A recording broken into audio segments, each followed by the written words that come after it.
Museums around the world are returning artefacts to their countries of origin. One in London has sent back its entire collection of Benin Bronzes to Nigeria's government. It's one example of a trend of historic items being returned from across Europe, the Middle East and the Americas.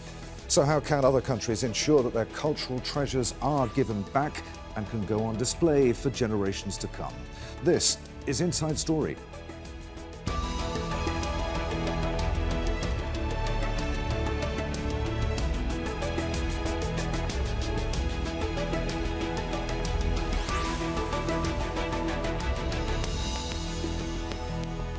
Hello, I'm Adrian Finighan. Welcome to the programme. London's Horniman Museum has returned its collection of Benin Bronzes to Nigeria. They were stolen in the late 1800s by British colonial troops after they invaded the Kingdom of Benin in what is now Nigeria. The artefacts ended up in museums in Europe and the United States, and African states have sought their return for decades. But the museum is still keeping hold of hundreds of the statues. Al Jazeera's Harry Fawcett starts us off with this report. A major moment in a long campaign. In 1897, British soldiers stole thousands of finely wrought artefacts like this from the then Kingdom of Benin in modern-day Nigeria. Now, London's Horniman Museum is returning these 6 pieces and signing over the ownership of the 66 other so-called Benin Bronzes in its collection. To enable these objects to be displayed in museums, for people to see and people from outside the country to come and see in the context of where they have been looted is a significant moment for us. For now, there are 6 deliberate gaps in the museum's display cases. More will follow, with plans for a significant number of artefacts to remain on an extended loan from the Nigerian government. Had the resurgence of the Black Lives Matter movement in 2020, leading to sort of more concerns about how we accounted for the provenance of objects. So it was a kind of natural outgrowth into a tipping point. It's here, though, at the British Museum in London, where the largest single collection of items taken from Benin in the 19th century remains, more than 900 individual objects. The museum says it wants to ensure that collection is shared as widely as possible. It isn't, though, talking about returning them. One major stumbling block is written into British law, a 1963 Act of Parliament forbidding the museum from disposing of its exhibits, with just a few clearly defined exceptions. In a statement, the museum emphasised its collaborative work in Nigeria, saying, "We actively engage with partners through the Benin Dialogue Group and the Digital Benin Initiative, while research and cultural exchange initiatives are also key priorities." But in recent years, other institutions in Scotland, France, Germany and elsewhere have been returning items from their Benin bronze collections. Over the years, the debate has taken in concerns over security and conservation in Nigeria, but increasingly it's become one about justice and restoration.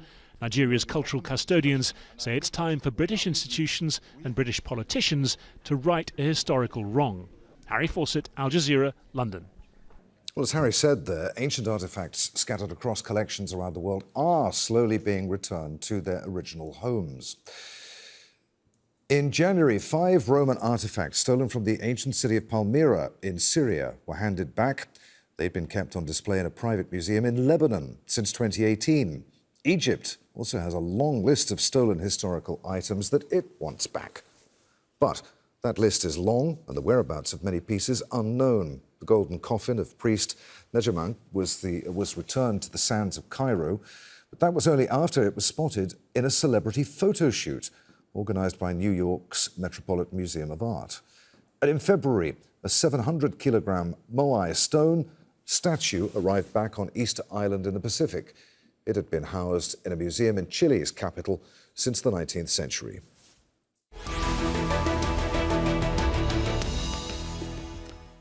Let's bring in our guest then for today's discussion. From London, we're joined by Barnaby Phillips. He's the author of the book Loot, Britain and the Benin Bronzes, and a former Al Jazeera correspondent. From Utrecht in the Netherlands, Jos van Beurden, a senior researcher of colonial collections and restitution at Amsterdam's Free University. And from Uppsala in Sweden, Luigi Prada, an assistant professor of Egyptology at Uppsala University. Good to have you with us, gentlemen. Barnaby, let's start with you. The Benin Bronzes have become emblematic of this whole debate about cultural antiquities and where they belong. It's put some major Western museums in a difficult position, hasn't it, regardless of their intentions? Yes, I think you're alluding, Adrian, to the British Museum, which has the largest collection of Benin bronzes of all, almost 1,000, and of course, which has a unique symbolic importance in this discussion, but indeed in so many other discussions to do with restitution and provenance, because it is the national museum of the country which was responsible for looting these items. I think events have moved very, very quickly. And as you say, they've left the British Museum badly isolated. Just 3 or 4 years ago, the British Museum was working together with other Western museums, and they'd reached a sort of compromise deal with their counterparts in Nigeria, which the British Museum was quite happy with, whereby they're all going to lend back parts of their Benin bronze collection in rotation. Well, things have moved on incredibly quickly, and suddenly any major Western museum which is not offering to give back its Benin bronzes, it's finding itself very much under the spotlight. Jos van Beurden in Utrecht, with so many Western institutions now accepting that returning cultural antiquities, or at least the property titles of objects, is the right thing to do, why are there some people who vehemently oppose it still? Do their arguments have any merit? Yeah, well, they have had a merit for a long time, but things are changing, and especially the sphere is changing, the atmosphere. And I even would argue that art dealers and private collectors and some museums, they hide a little bit from the discussion as they are scared, you know, because the mood at the moment is very much pro-restitution. Of course, one of their arguments has always been the ability of heritage institutions in Africa, you know, to preserve these objects. But this, you know, slowly is disappearing. I remember that, say, in the Dutch and the European media in the 90s and 2010s and so, in this ability to preserve dominated the news, and now it's much more the right of these people who have been dispossessed to get their treasures back. Luigi, Prada in Uppsala, where does Egypt's government stand on the issue of restitution? As we were saying, so many precious ancient Egyptian artifacts have been looted over the years, and the problem is that nobody really knows where many of them are right now. Where does the Egyptian government stand in terms of, or even start in terms of getting them back? Well, there's been a lot of discussion about the restitution, to begin with, of some very high-profile monuments or artifacts. I mean, we mentioned the British Museum, so of course the Rosetta Stone is high up on the list, comparable to the Parthenon marbles when it comes to relationships between the British Museum and Greece.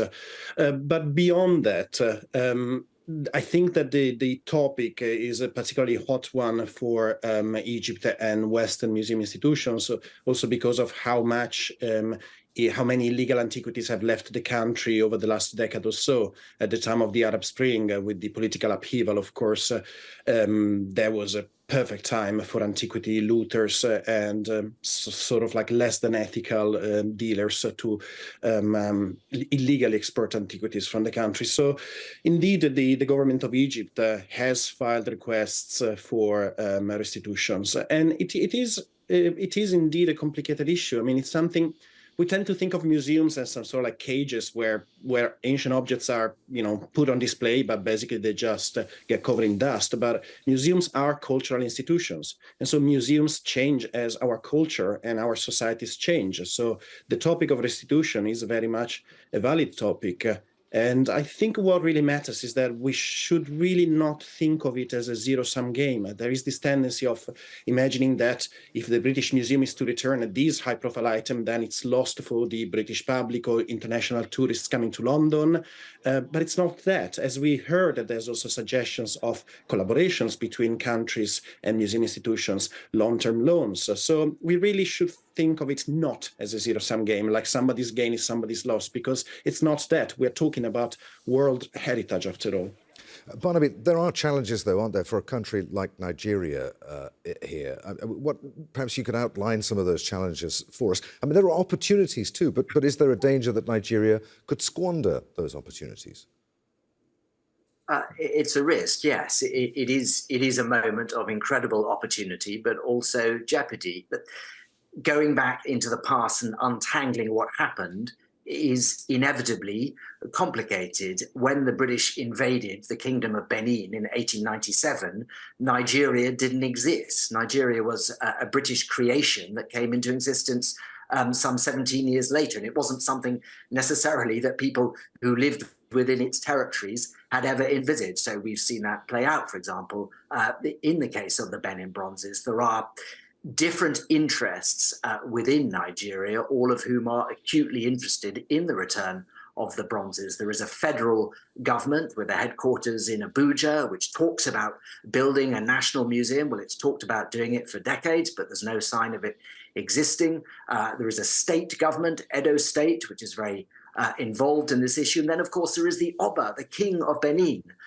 who is the great-great-grandson of the man who was toppled by the British in 1897 and from whose palaces the treasures were looted. So somebody who has an undoubted moral authority in this case. But I think, in broad terms, I think Luigi had it absolutely right. We shouldn't see it as a zero-sum game. It is, I believe, firmly in the case of the Benin Bronzes and indeed many other treasures, there is a real win-win situation. There's no reason why terrible wrongs of the past shouldn't be addressed, that people in countries like Nigeria or Ghana or Cameroon shouldn't be able to reconnect with their wonderful heritage, that it should be returned to them. That seems only right, but that many of these treasures are well treasures and they should continue to circulate around the great cities of our world: Britain, New York, Paris, Beijing, Delhi, Sydney, and so on. Jos, do you want to pick up on that for me? And going back to something that you were saying a few moments ago, for many years, those who've resisted the calls have made the tenuous argument that the artefacts wouldn't receive proper care if returned to places like Nigeria and other countries from where they were stolen. I mean, that argument, as far as you're concerned, is no longer valid. Well, the point is that, the Africans would say, now finally the Europeans are admitting that they have robbed these objects, and now the robbers, they want to define the conditions under which these objects will be given back. And if you talk with Africans, and that has also occurred in the Benin Dialogue Group, this issue of the ability to preserve, to go correct with it, has been discussed widely. And it's only because there's a certain atmosphere of trust has been created. And so the Africans admit themselves that there is a problem in this respect, but we should leave it to them to solve it.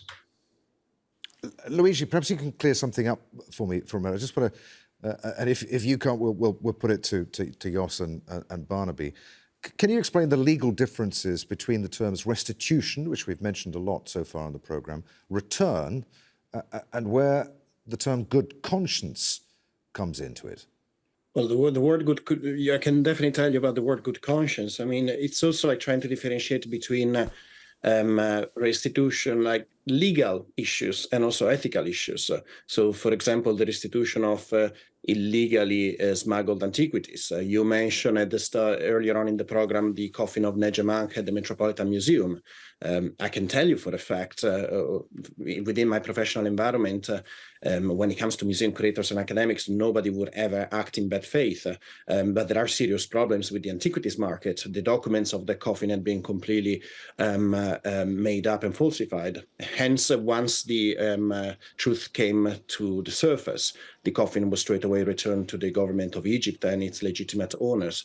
But the problem here goes beyond the idea of legal repatriation and where the legal rights stand. It's also about ethical. It's also about reparation of historical wrongs.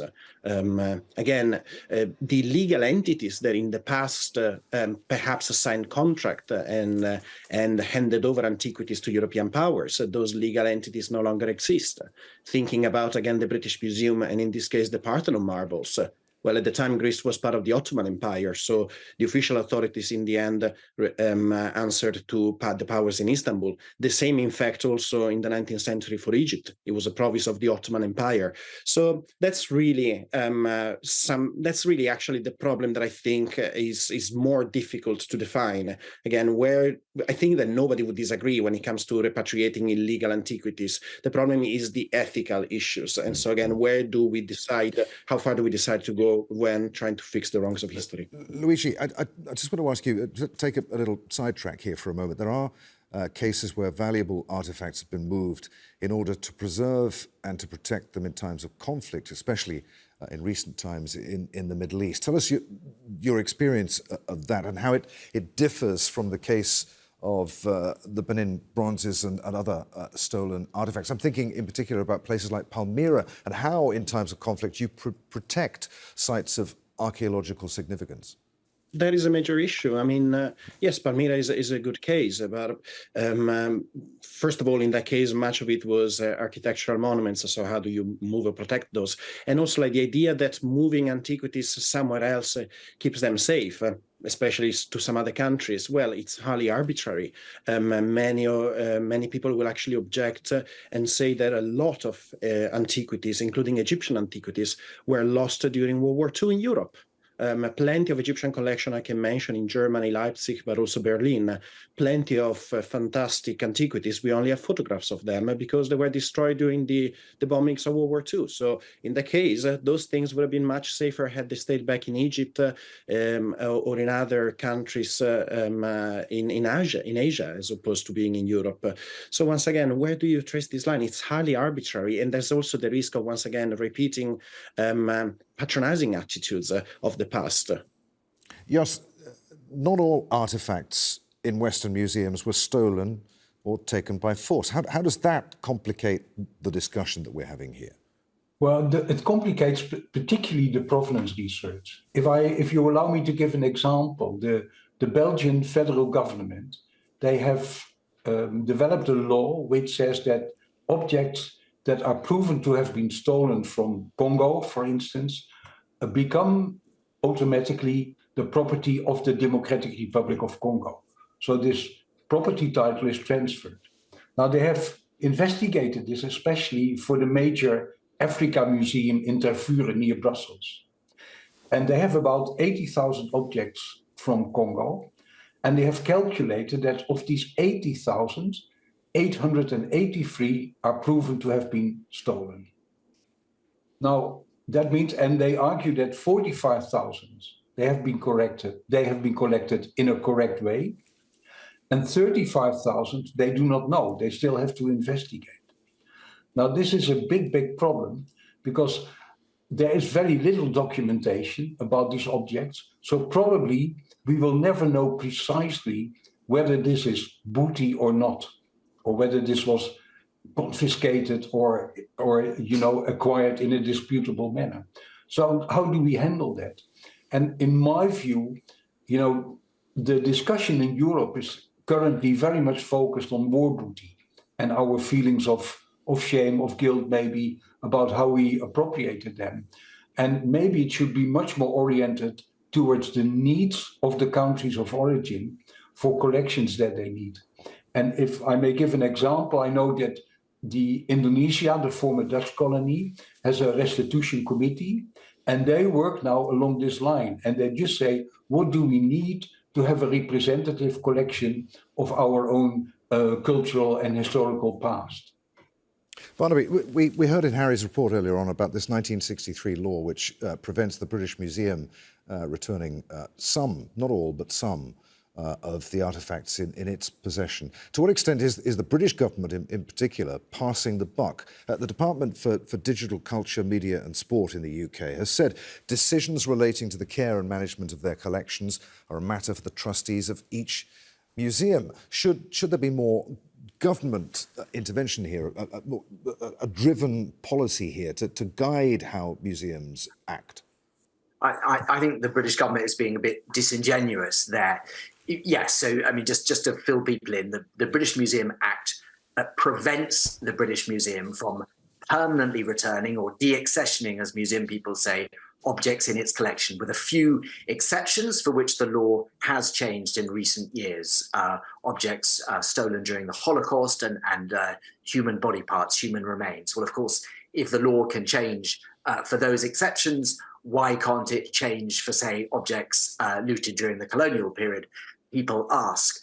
But the point is that British Museum directors and trustees in the past have hidden behind this law. It's been a convenient excuse for inactivity.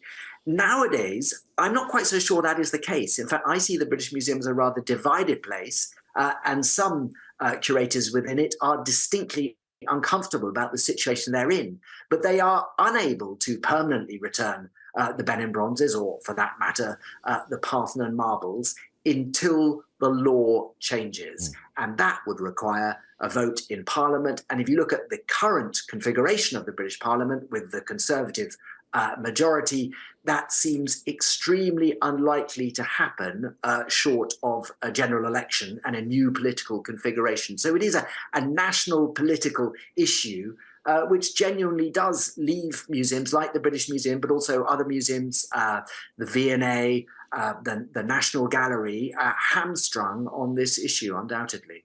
I want to spend the last few minutes of the programme talking about the future. Luigi, you were talking earlier on about how the world can continue to enjoy and learn from these objects. Should we now expect, you think, to see ancient antiquities presented in digital form rather than in person? I mean, you talked about collections being loaned out. To what extent does that water down their impact? And if we're seeing them in bits, if you like, and not a full collection because it's been loaned out, does that detract from the educational value of visiting a museum? Well, there's no doubt that this is the direction where we're aiming in the future. There will be more and more museum experiences, more than just walking through items. There will be more also replicas because of how now we are able to create perfect quality replicas. But this also doesn't concern just artifacts and objects in museum collections. This also concerns monuments. I mean, if we think about some of the earliest prehistoric art examples in the caves of Lascaux in France, nobody can actually visit the original because just human presence there would mean the decay and permanent damage to the original pigments. So everybody visits a replica. We have similar situations in Egypt for some decorated tombs that are too fragile. So yes, indeed, that's the direction. And I don't think that it detracts to the educational value of the experience. Actually, in a way, it can add to it because of the multimedia approach that we can use. If nothing else, I do appreciate that it might detract from that emotional connection that one might have with what is original and ancient object. So there are still things that we need to fix. This is also part of the conversation that we still need to have. We haven't sorted it all out yet, indeed. Okay, Jos, we have about a minute left on the programme. What will the Museum of the Future look like? Well, I'm not sure whether it should have digital objects, because for digital objects, I mean, to link up with what Luigi says, is that the objects we should distinguish between, on the one hand, ceremonial religious objects, and on the other, maybe household utensils. Now, for the latter, digital repatriation can be a solution. But for the first, I know from most countries of origin, they want the originals to come back. And then if they allow it, we can have made digital copies in our museums. But I think in the Museum of the Future, it should not be about objects, first of all. It should not be about stories, first of all. It should be about the relationship between former colonized and former colonizers. And this relationship, in the relationship, you discuss, for instance, can we show ancestral remains? Can we show mummies?